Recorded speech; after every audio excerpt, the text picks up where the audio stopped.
नमो भगवते वासुदेवाय। प्यारे भक्तों, मार्गशीर्ष मास महात्म्य में आपका स्वागत है। आपका दिन शुभ और मंगलमय हो। इस वीडियो में आप सुन रहे हैं मार्गशीर्ष मास महात्म्य कथा का अध्याय 7।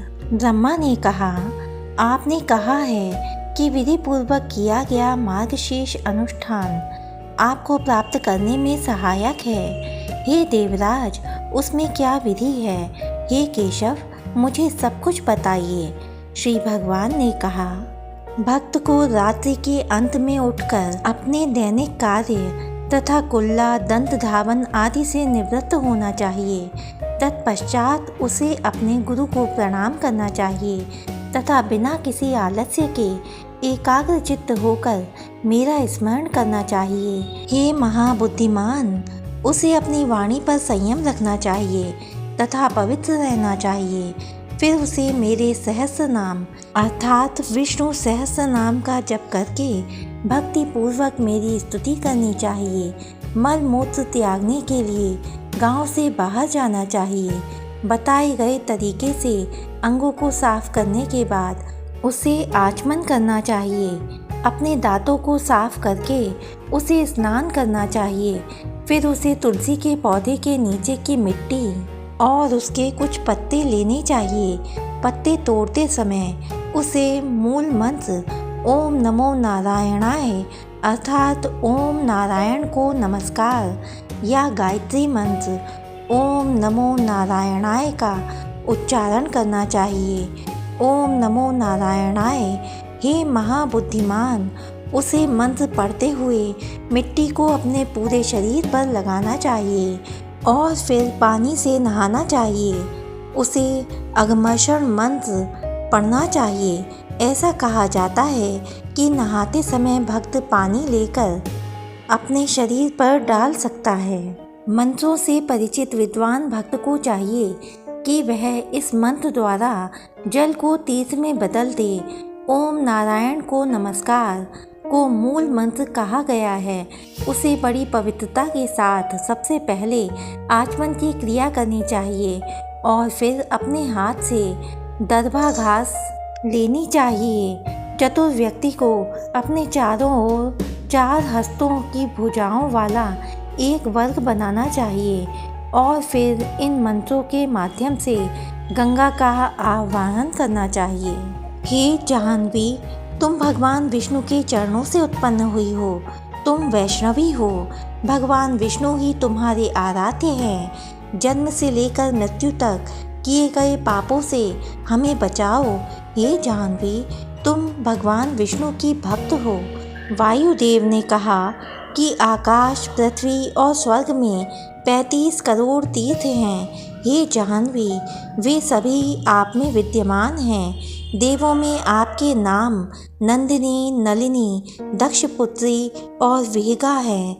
आप विद्याधारी, सुप्रसन्ना, लोक प्रसादिनी, क्षेम, जाह्नवी, शांता तथा शांति प्रदायिनी हैं। स्नान के समय इन सभी नामों का उच्चारण करना चाहिए। इन धाराओं में बहने वाली गंगा हमेशा वहाँ मौजूद रहेंगी। मंत्र का जाप 7 बार करना चाहिए। हथेलियों को आपस में जोड़कर सिर के ऊपर रखकर 3, 4, 5 या 7 बार डुबकी लगाकर स्नान करना चाहिए। इसी प्रकार निम्न मंत्र का जाप करने के बाद विधि अनुसार मिट्टी से स्नान करना चाहिए। हे वसुंधरा, घोड़ों द्वारा लांघी गई, रथों द्वारा लांघी गई और विष्णु द्वारा नापी गई हे मिट्टी, मेरे पाप को दूर करो। मेरे द्वारा किए गए दुष्कर्मों को दूर करो। आपको 100 भुजाओं वाले कृष्ण ने सूअर के रूप में ऊपर उठा लिया। हे पुण्यात्मा, समस्त जीवों की उत्पत्ति के स्रोत आपको नमस्कार है। इस प्रकार स्नान करके विधि पूर्वक आचमन करना चाहिए। फिर जल से बाहर आकर किनारे पर श्वेत वस्त्र धारण करना चाहिए। आचमन संस्कार के बाद देव, पितरों और ऋषियों को तर्पण करना चाहिए। गीले वस्त्रों से जल निचोड़कर आचमन संस्कार करना चाहिए और धुले हुए वस्त्र पहनने चाहिए। हे श्रेष्ठ ब्राह्मण, उसे सुंदर शुद्ध मिट्टी लेकर उसे मंत्रों से भर देना चाहिए। फिर वैष्णव को चाहिए कि वह माथे और शरीर के अन्य भागों पर उचित क्रम और संख्या में सावधानी पूर्वक ऊर्ध्वाधर पवित्र चिन्ह लगाए। हे ब्राह्मण के पास हमेशा 12 पुंड्र होने चाहिए। हे पुत्र, क्षत्रियों के पास 4 होने चाहिए। ऐसा निर्धारित है कि वैश्यों के पास 2 पुंड्र होने चाहिए। हे निष्पाप, ब्राह्मण को अपने शरीर के जिन भागों में 12 पवित्र चिन्ह रखने चाहिए वो ये हैं: माथा, पेट, वक्ष, गर्दन का कुबड़, भुजाएं, कान, पीठ, दाहिना भाग और मेरुदंड का निचला भाग तथा सिर। क्षत्रिय को अपने माथे, छाती और भुजाओं पर पवित्र चिन्ह धारण करना चाहिए। वैश्य को अपने माथे और छाती पर तथा शूद्र और स्त्रियों को अपने माथे पर पवित्र चिन्ह धारण करना चाहिए। उसका न्यास संस्कार इस प्रकार होगा: माथे पर केशव, पेट पर नारायण, छाती पर माधव, गर्दन के कुबड़ पर गोविंदा, पेट के दाहिने भाग पर विष्णु, दाहिनी भुजा पर मधुसूदन, कानों के मूल में त्रिविक्रम, बाईं ओर वामन, बाईं भुजा पर श्रीधर, कान पर ऋषिकेश, पीठ पर पद्मनाभ और निचली रीढ़ पर दामोदर।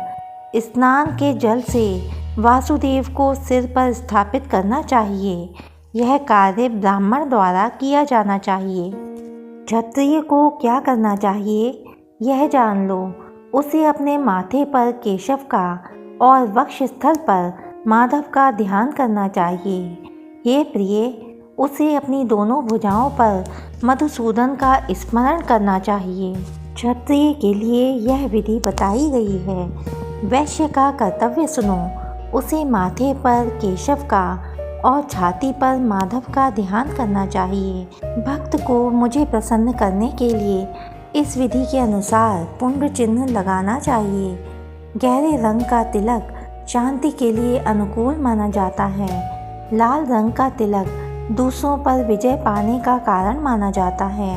ऐसा कहा जाता है कि पीला तिलक समृद्धि और वैभव का कारक होता है।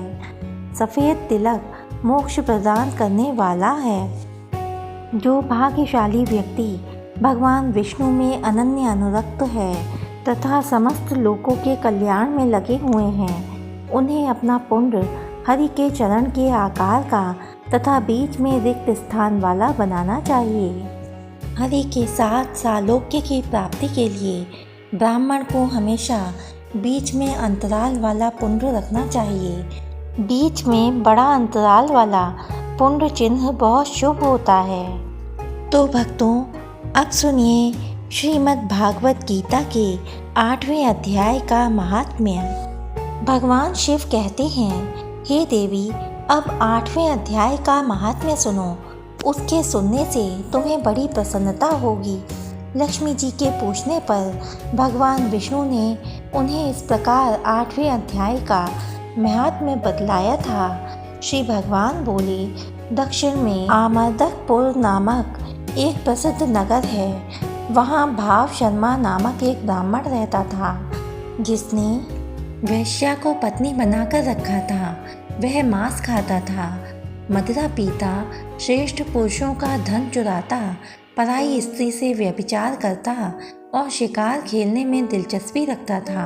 वह बड़े भयानक स्वभाव का था और मन में बड़े बड़े हौसले रखता था। एक दिन मदिरा पीने वालों का समाज जुटा था। उसमें भाव शर्मा ने भर पेट ताड़ी पी, खूब गले तक उसे चढ़ाया। अतः अजीर्ण से अत्यंत पीड़ित होकर वह पापात्मा कालवश मर गया और बहुत बड़ा ताड़ का वृक्ष हुआ। उसकी घनी और ठंडी छाया का आश्रय लेकर ब्रह्म राक्षस भाव को प्राप्त हुए। कोई पति पत्नी वहाँ रहा करते थे। उनके पूर्व जन्म की घटना इस प्रकार है। एक कुशीबल नामक ब्राह्मण था, जो वेदांग के तत्वों का ज्ञाता, संपूर्ण शास्त्रों के अर्थ का विशेषज्ञ और सदाचारी था। उसकी स्त्री का नाम कुमति था। वह बड़े खोटे विचार की थी। वह ब्राह्मण विद्वान होने पर भी अत्यंत लोभवश अपनी स्त्री के साथ प्रतिदिन भैंस, कालपुरुष और घोड़े आदि दानों को ग्रहण किया करता था, परंतु दूसरे ब्राह्मणों को दान में मिली हुई कौड़ी भी नहीं देता था। वे ही दोनों पति पत्नी कालवश मृत्यु को प्राप्त होकर ब्रह्म राक्षस हुए। वे भूख और प्यास से पीड़ित हो इस पृथ्वी पर घूमते हुए उसी ताड़ वृक्ष के पास आए और उसके मूल भाग में विश्राम करने लगे। पत्नी ने पति से पूछा, नाथ, हम लोगों का यह महान दुख कैसे दूर होगा? ब्रह्म राक्षस योनि से किस प्रकार हम दोनों की मुक्ति होगी? ब्राह्मण ने कहा, ब्रह्म विद्या के उपदेश, आध्यात्म तत्व के विचार और कर्म विधि के ज्ञान बिना किस प्रकार संकट से छुटकारा मिल सकता है? पत्नी ने पूछा कि तत् ब्रह्म किमध्यात्मम कि कर्म पुरुषोत्तम। पुरुषोत्तम वह ब्रह्म क्या है, आध्यात्म क्या है और कर्म कौन सा है? उसकी पत्नी के इतना कहते ही जो आश्चर्य की घटना घटित हुई उसको सुनो। उपयुक्त वाक्य गीता के 8वें अध्याय का आधा लोक था। उसके श्रवण से वह वृक्ष उस समय ताड़ के रूप को त्याग कर भाव शर्मा नामक ब्राह्मण हो गया। तत्काल ज्ञान होने से विशुद्ध चित्त होकर वह पाप के चोले से मुक्त हो गया और उस आधे श्लोक के ही महात्म्य से वे पति पत्नी भी मुक्त हो गए। उनके मुख से देवात ही 8वें अध्याय का आधा श्लोक निकल पड़ा। तदनंतर आकाश से एक दिव्य विमान आया और वे दोनों पति पत्नी उस विमान पर आरूढ़ होकर स्वर्ग लोक को चले गए। वहीं का यह सारा वृतांत अत्यंत आश्चर्यजनक था। उसके बाद उस बुद्धिमान ब्राह्मण भाव शर्मा ने आदर पूर्वक उस आदि श्लोक को लिखा और भगवान जनार्दन की आराधना करने की इच्छा से वह मुक्तिदायिनी काशीपुरी में चला गया। वहीं उस उदार बुद्धि वाले ब्राह्मण ने भारी तपस्या आरंभ की। उसी समय क्षीर सागर की कन्या भगवती लक्ष्मी ने हाथ जोड़कर देवताओं के भी देवता जगतपति जनार्दन से पूछा, हे नाथ, आप सहसा नींद त्याग कर खड़े क्यों हो गए? श्री भगवान बोले, हे देवी, काशीपुरी में भागीरथी के तट पर बुद्धिमान ब्राह्मण भाव शर्मा मेरे भक्ति रस से परिपूर्ण होकर अत्यंत कठोर तपस्या कर रहा है। वह अपने इंद्रियों को वश में करके गीता के 8वें अध्याय के आधे श्लोक का जप करता है। मैं उसकी तपस्या से बहुत संतुष्ट हूँ। बहुत देर से उसकी तपस्या के अनुरूप फल का विचार कर रहा था। प्रिय, इस समय वह फल देने को मैं उत्कंठित हूँ। पार्वती जी ने पूछा, भगवान श्री हरि सदा प्रसन्न होने पर भी जिसके लिए चिंतित हो उठे थे, उस भगवत भक्त भाव शर्मा ने कौन सा फल प्राप्त किया? श्री महादेव जी बोले, हे देवी, दुष्श्रेष्ठ भाव शर्मा प्रसन्न हुए। भगवान विष्णु के प्रसाद को पाकर आत्यांतिक सुख अर्थात मोक्ष को प्राप्त हुआ तथा उसके अन्य वंशज भी जो नरक यातना में पड़े हुए थे, उसी के शुद्ध कर्म से भगवत धाम को प्राप्त हुए। पार्वती, यह 8वें अध्याय का महात्म्य थोड़े में ही तुम्हें बताया है, इस पर सदा विचार करना चाहिए। ओम नमो भगवते वासुदेवाय। भक्तों, इससे आगे की कथाएं सुनने के लिए हमारे चैनल को सब्सक्राइब कीजिए, वीडियो को लाइक कीजिए और ज़्यादा से ज़्यादा वीडियो को शेयर कीजिए। धन्यवाद।